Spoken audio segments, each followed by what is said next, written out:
Hello, ladies, and welcome to Her Business Coffee Talk. If you're ready to scale your business globally, but English might be holding you back, you're in the right place. My name is Nina, and I will be your host today.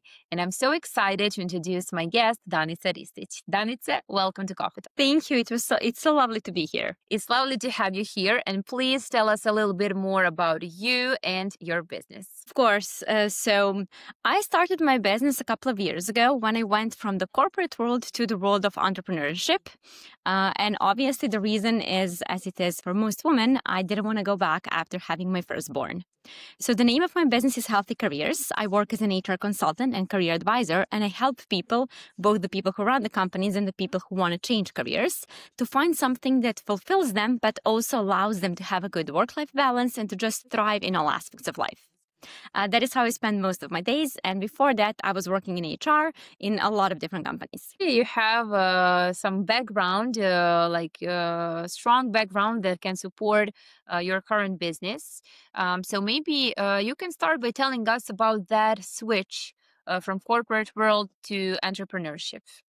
Of course. So I used to call myself the corporate Barbie. Like, I really loved it all. I loved going to the office. I loved spending time there in like open spaces and just being there. And I used to spend a lot of time after work getting drinks with my coworkers and everything. But everything changed when I became a mom, and I realized that I just don't really have the time in my day to be spending 8, 9, 10 hours both in commute and in the office. And also that kind of synced with the pandemic and realizing that a lot of things can actually get done at home. And then I realized that I just don't really have to go back. And obviously had a very good understanding with my previous company and an agreement. And that's when I decided to kind of go for it and see if entrepreneurship is something I would enjoy, having multiple clients, working different roles, etc. It's quite a switch from the corporate gig, but I also kind of kept in touch and work a lot with a lot of companies because it's not always either or. It doesn't really have to be just, strict 9 to 5 in an open space or entrepreneurship. You can sometimes have the best of both worlds. I haven't heard this a lot. Maybe you can tell us more. How do you combine these two, and the most important things from corporation that helped you in entrepreneurship? For sure. So what things usually are the best when it comes to corporate life is you have the security, like you're going to get that paycheck. And also you have the support, the community, someone, that's going to help you, that's going to kind of give you pointers, etc. And I think you can kind of cross that over to entrepreneurship financially by securing some big clients that are going to help you make sure that you can fulfill your financial goals, and also surrounding yourself and creating that community. There are a lot of entrepreneurs out there. They want to get connected. They want to meet each other. They want to talk about, the failures, the successes and everything, and help each other thrive. Like getting a mentor, forming your own community, if you're not part of any, can really help you bring out the best of the corporate world. And the other way around is that corporations are really changing day by day. They understand that that's very strict structure isn't really working out anymore. And that means they give people the possibility to be flexible in their working hours, to work part-time, to have a gig on the side, and they even support that. Quite a lot of companies have started creating foundations where you can kind of do volunteer work, support the community, do CSR, etc. And that makes you feel less, stuck in a cubicle. So I think that both ways of working can learn from each other and create a combo that actually works for, the modern workplace. It is definitely changing. Also, what comes with that is the way we hire people. Yeah. So this is where you come. And tell us more about the thing that you do best. For sure. So I did help a lot of companies with hiring, but it's also about the process that comes after, like the onboarding and the career paths, etc. One of the things that I do is that I write for Serbian's biggest job portal, InfoStud, and I create articles both for the managers and also for the people that are applying, because it's not really enough now to just have a super boring job ad where you ask for 15 different things. Like, the people that are now searching for next role are looking for more. They want to know about how does it actually look like to work in a company and what is the day-to-day life. Like, how are you contributing? It's not just about, making sure that KPIs are fulfilled.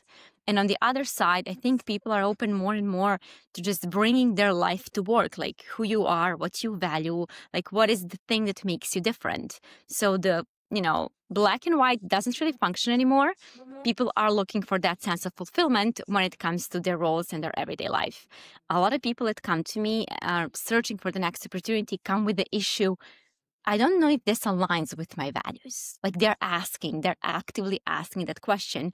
And it's not about like, what is the company doing or like if they're producing something. It's about how their life looks like. If the environment is toxic, if they're being forced to do things they're not comfortable with, they're not going to stay. It's not about the money anymore because you can now make money in so many different ways. So it's about making sure that that connection, that match between what a person wants and what a company needs is actually being met. And when we talk about entrepreneurship, so when we talk about these challenges that you overcome, what I often see and hear is that women who are experts at what they do, they don't know how to sell that. They speak in that expert language, super smart. I can help you with everything, but many people don't understand that. I don't know if you had that problem. And also, of course, you can mention some other challenges that you had. Yeah, I would say that's actually my current challenge. I wouldn't say it's in the past. I can share an anecdote. I was hosting a webinar about like how to craft the perfect curriculum, and my attendee said at the end, "This was actually useful." And I was like, "What do you mean by actually? Like, what did you expect for it not to be useful?" She's like, "No, but it just." And I was like, "Okay, I need you to give me feedback now. Like, what was I supposed to do different?" She's like, "The name was boring. You said like the name of the webinar is like CV. Like that's boring. You need to make it more spicy." And I'm like, "Yeah, I'm here crafting the best possible webinar, like making sure that I get to mention everything and you come out with so much value." And then I call it CV. And she's like, "You need to, bring it some spice." And I'm like, "Yes, marketing and sales, something I'm, making sure that I get better at." And I think I actually wrote about it on LinkedIn. Like, I think that the mistake I made was like honing my craft, my skill, making sure that I know all that I could possibly do, like listening to other experts and always being like, I actually know this already. Like my experience has brought this to me already, but I have failed to dedicate that time on making sure that I know how to sell that in the best possible way. Like selling always comes with this, like an asterisk, like people are not comfortable.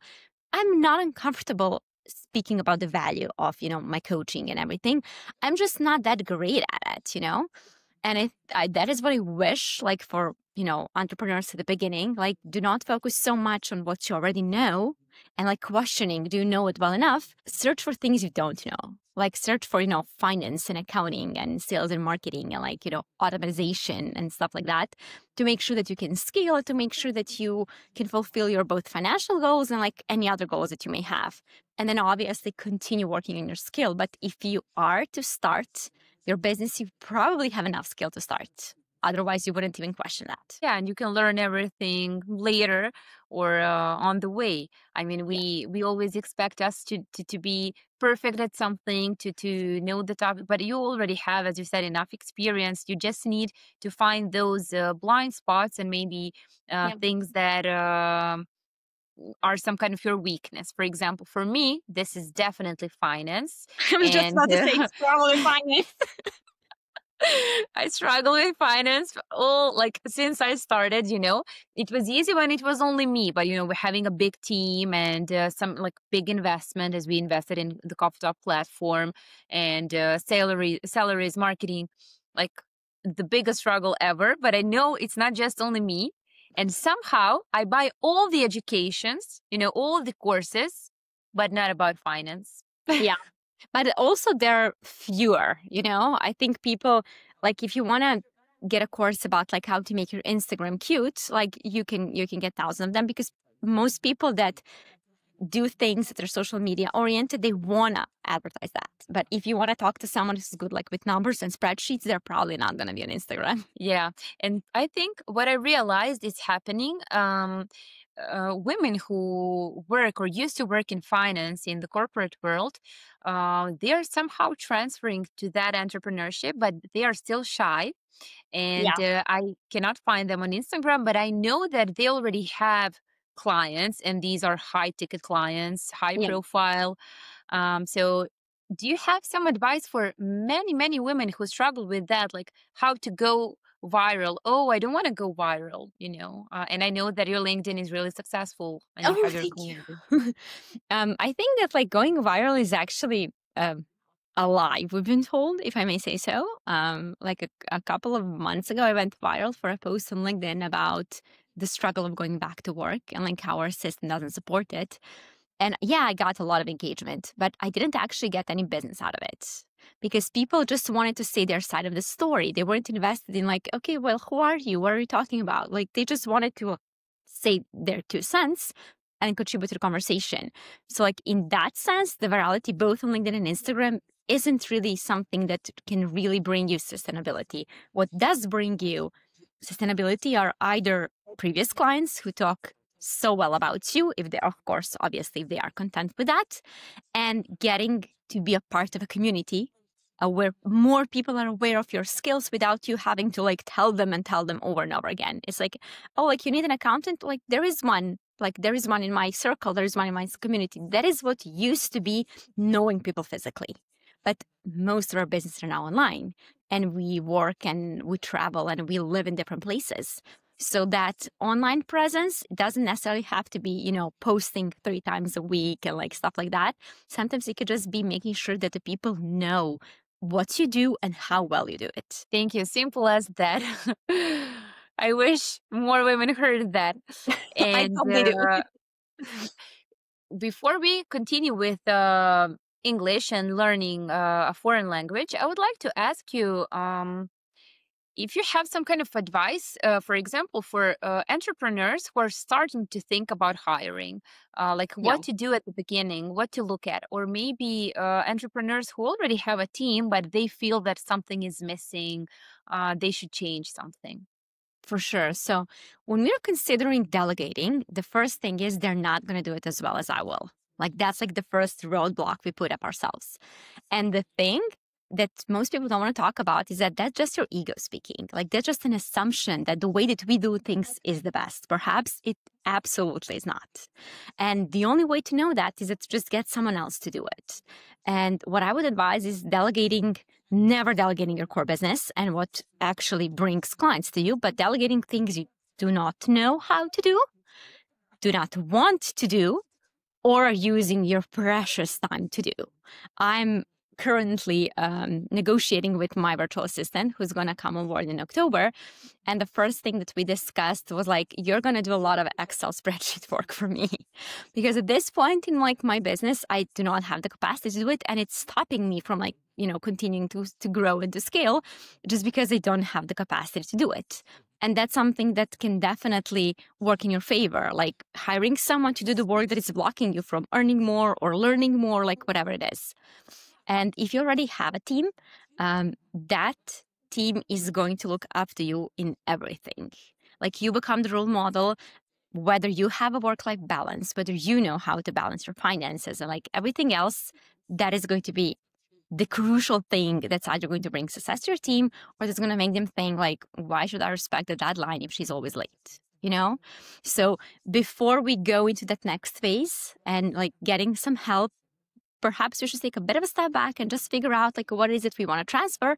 And if there is something that we know is going to stop us, just focusing on that a bit, cleaning up the space a bit, and then bringing someone new in. I totally agree. And I experienced everything you said when I was growing from like a one-woman show to a 20-person team. And I can now see all of my mistakes and why the things didn't work. And now you're just summing up it in in 30 seconds. Oh, maybe this will be a viral video. If this video reaches virality, make sure that you know what we do and like how can you be part of that. We will do our best. You mentioned precious time, and it reminded me immediately to the time we spent with our kids. You have 2 kids and you're running your own business, and I know that you moved to the seaside. So, how does your everyday life look like? How do you organize things, with Yeah. meetings, clients, and kids all together? Well, the thing that I believe is stopping most women from like passing the threshold of growing a career, it can be corporate career, it can be entrepreneurship, is realizing that there is no way you're going to be able to do it alone. So you have a couple of options. You either have your family jump in, you have paid help, you have daycare, etc. But you got to choose your fighter. Like there is absolutely no way that you're going to grow anything other than a migraine if you're trying to do it all of it alone. Currently, my kids are with their grandparents, and my husband has a task of keeping them from this room, which is their playroom, obviously, because I always seem to end up there when they come in. So we will see if they will be successful. They have been known to interrupt a meeting or two. I'm not going to lie. So I have moved 6 months ago, almost 6 months ago, to the seaside, mainly to my son's health, which has significantly improved. So I'm happy to report that the move has been deemed a success. But I think that the most important thing in this 5 years, my son turned 5 3 days ago, and I have been working since he was 13 months old, like working fully. I don't even count the part time before that. Is that wherever you are, be there. Like if you're with your kids, do not stress about the work that you're missing. If you're working, don't worry about missing their childhood, like whatever label you want to put on it.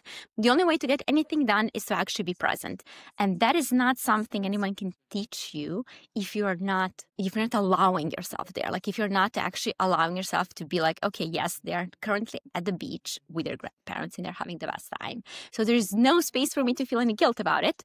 Or the other way around. I have obviously spent some time working when I wanted to be with them, or the other way around, missed the deadline or moved the project because something happened with them. But I have never made a compromise I wasn't willing to make. When that happened, the relationship with my employer broke and we didn't continue moving forward because it wasn't functioning anymore. And I feel like I have the privilege of, like, I don't know how to say it. I'm attracting people who have that kind of, view of the world.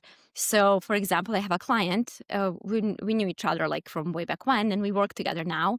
And then he does the voice note for me of explaining what I'm supposed to do. And then he yells at his kid not to like run to the street. And he's like, sorry. So continuing. Like that wouldn't be acceptable in the professional world, but that's perfect in my world because that's how roles exist. Like you don't separate yourself. You are always everything. You're the owner of a business, you're a husband, you're a mom, and you get to choose how that day looks like. Someone will probably look at my life and say that is extremely chaotic.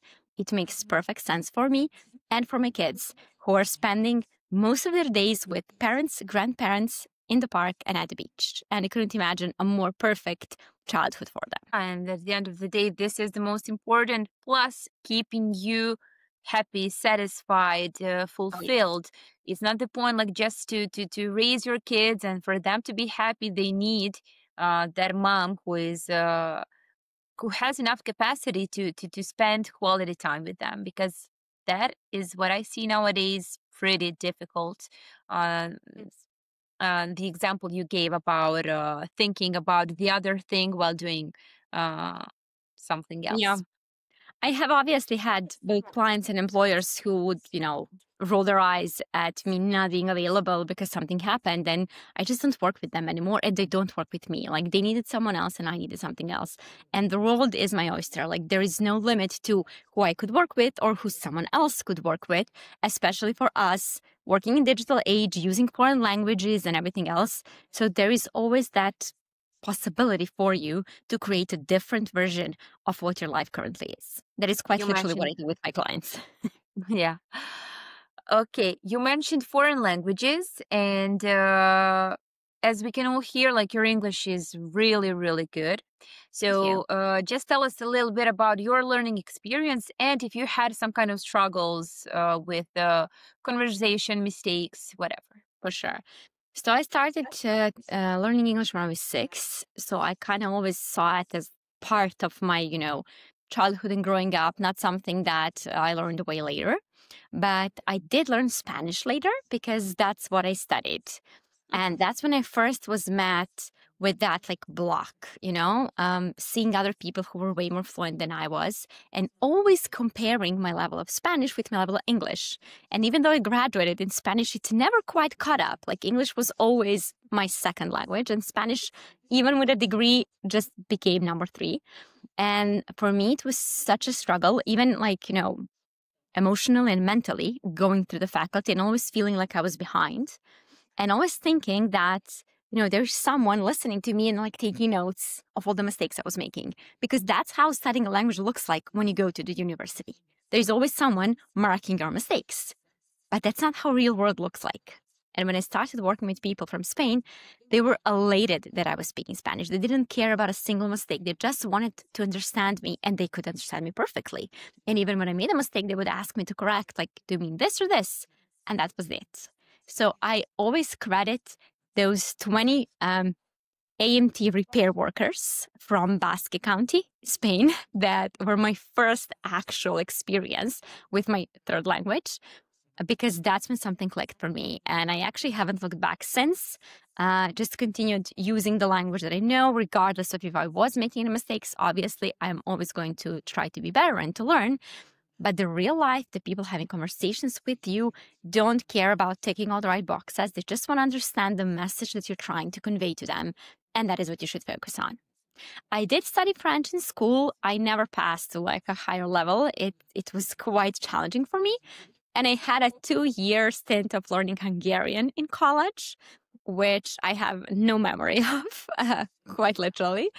But it was fun. It was fun trying to like wrestle that language that is quite challenging. It's nice to see that perspective, how languages are actually here to help us understand each other. And your Spanish friends, probably, they were grateful for not having to speak in English. And his Spanish is good. Yes, I only know a few Spanish people that were really comfortable using English, and they were very high on like the corporate hierarchy. But everyone else was just happy. They didn't have to go out of their comfort zone, and they didn't care where I was. So yeah. Usually that's the case with the native speakers. No matter where they come from, they just want to understand you, and probably they will thank you later. Thank you for not being made to speak in your native language. Imagine them speaking in Serbian. Yeah, I also want to mention, like, I spent 3 years working in a completely remote, fully diverse startup, which meant that I was conversing in English with people from 100 and plus countries. And everyone comes in, obviously, like with their own accent and understanding. And there's always a lot of, did you mean this? Did you mean that? Oh, that sounded rude. Oh, that was way too polite. And like cultural differences, like seeping through everything that we say. But at the end of the day, we did understand each other, and that's it. The most important of everything. Obviously, yes. Final question for today. What's your advice for someone who feels stuck in their career but is afraid to start something new? So I'm going to go in a bit of a therapy speak now. I'm not licensed yet, but what are you actually afraid of? I think that is a more important question than like, what do you want to do? Like, are you afraid of losing your income? Are you afraid that you're going to waste your degree if you switch careers? Are you afraid what your parents are going to say? Are they going to be disappointed?